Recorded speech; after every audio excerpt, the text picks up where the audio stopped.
नमस्कार दोस्तों, स्वागत है एक बार फिर से आप सबका बुक वाले भैया पे। आज बात करेंगे हिंदी साहित्य की एक बहुचर्चित बेहद प्रसिद्ध किताब गुनाहों का देवता। जी हाँ, गुनाहों का देवता लिखी है धर्मवीर भारती जी ने। एक हिंदी साहित्य के जाने माने लेखक रहे हैं। दुर्भाग्यवश आज हमारे बीच में नहीं है। सन 1997 में 97 में उन्होंने इस दुनिया को अलविदा कह दिया। लेकिन जैसा कहा जाता है कि एक आर्टिस्ट है, एक लेखक कभी भी मरता नहीं है और अपने आर्ट से, अपने वर्क से वो हमेशा जिंदा रहता है। तो जी हाँ, धर्मवीर भारती जी भी एक ऐसे लेखक हैं जो अपनी किताबों से खास तौर पर गुनाहों का देवता की वजह से आज भी जीवित हैं। ये उन हिंदी नॉवेल्स में से है जो आज भी बिकता है, पढ़ा जाता है। और ये नॉवल लिखा गया था 1949 में, जी हाँ 1949 में। तो लगभग आप कह सकते हैं कि इसको 75 साल होने को आ रहे हैं। लेकिन हाँ, ये एक ऐसा उपन्यास है जो आज भी पाठकों के दिल में अपनी जगह बनाए बैठा है।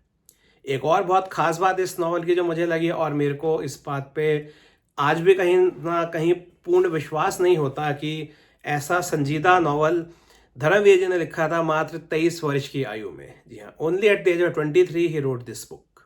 मेरे लिए बहुत ही हैरानी की बात है, क्योंकि जो मैच्योरिटी झलकती है इस नावल में, विश्वास करना बहुत मुश्किल है कि एक 23 साल के व्यक्ति ने लिखी होगी। बहरहाल हम आते हैं कहानी पे। तो दोस्तों, ये कहानी है प्यार पर, प्रेम पर। प्रेम क्या है? प्रेम, हम कहते हैं कि दो व्यक्तियों का या तो मिलना या उनका बिछड़ना। हम उस एंगल से प्रेम को देखते हैं। लेकिन वो देखते हैं प्रेम को अलग अलग पात्रों के माध्यम से। जो इस कहानी के अलग अलग पात्र हैं वो कैसे प्यार को डिफाइन करते हैं।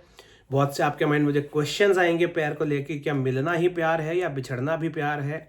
वासना का क्या रोल है प्रेम में? क्या वासना प्रेम से अलग है या वासना सिर्फ प्रेम की एक अभिव्यक्ति है? क्या वासना के बिना प्रेम की कल्पना नहीं की जा सकती? यदि आप प्रेम करते हैं किसी से तो क्या आप उसी से शादी करेंगे? या यदि आप शादी करते हैं जिससे आप प्रेम नहीं करते तो क्या वो शादी चल सकती है?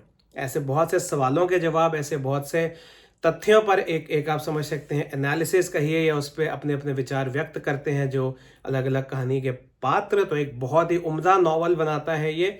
और जैसे मैंने कहा, इसके जो मुख्य पात्र हैं वो है चंदर और सुधा। तो चंदर और सुधा एक दूसरे से प्रेम करते हैं, लेकिन कभी वो कह नहीं पाते। जैसे उनके बीच एक बिन बड़ा बिन लिखा करार है कि हम एक नहीं हो सकते।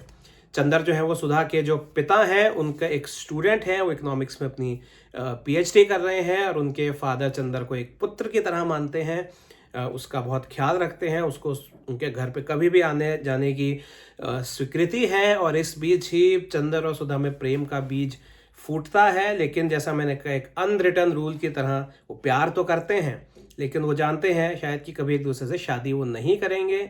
और सुधा चंदर को एक देवता की तरह देखती है, लेकिन चंदर उस फीलिंग को उस वे में रेसिप्रोकेट नहीं करता। इनफैक्ट बुक में जैसे वर्णन आता है कि सुधा के लिए जब लड़का देखने की बात होती है तो वो काम चंदर ही पूरा करता है। जी हाँ, वो जिससे प्यार करता है वो उसी के लिए एक वर ढूंढ के लाता है। तो चंदर कहीं ना कहीं जो सुधा की नजरों में एक देवता है, लेकिन चंदर क्योंकि प्यार को पा नहीं पाता है तो उस प्यार को कहीं और पूरा करने की कोशिश करता है।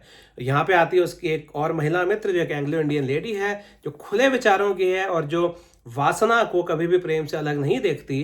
वो वासना को कहीं से भी गलत नहीं समझती। तो चंदर की जो मानसिक आप कह सकते हैं पीड़ा है, उधेड़ बुन है, उसको जो धर्मवीर ने जिस तरह से लिखा है वो वास्तव में काबिल तारीफ है।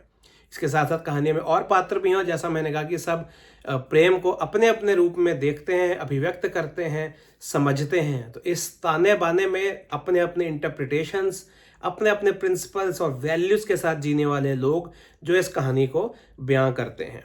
एक बात कहना चाहूँगा, मैं नॉवल की तो, उपन्यास की तो मैं बहुत तारीफ करता हूँ, लेकिन अंत जो है वो थोड़ा सा मुझे, थोड़ा नहीं बहुत ज़्यादा दुखद लगा।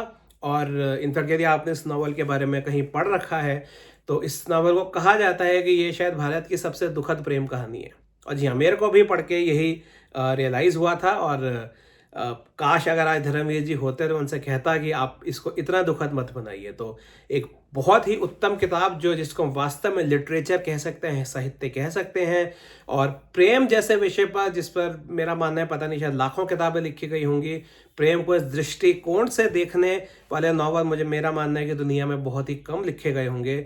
और निस्संदेह मुझे ये नावल बहुत बहुत पसंद आया और मैं सबको रेकमेंड करूंगा, यदि आप हिंदी पढ़ना जानते हैं तो इस नावल को ज़रूर पढ़िए। एक और बात कहना चाहूँगा जो मैंने कहीं इंटरनेट पर पढ़ी थी कि एक लेखक सफल तब नहीं होता जब उसको अवार्ड मिलते हैं। एक लेखक सफल तब माना जाता है जब रेलवे स्टेशन के प्लेटफॉर्म पर भी उसकी किताब बिक रही हो।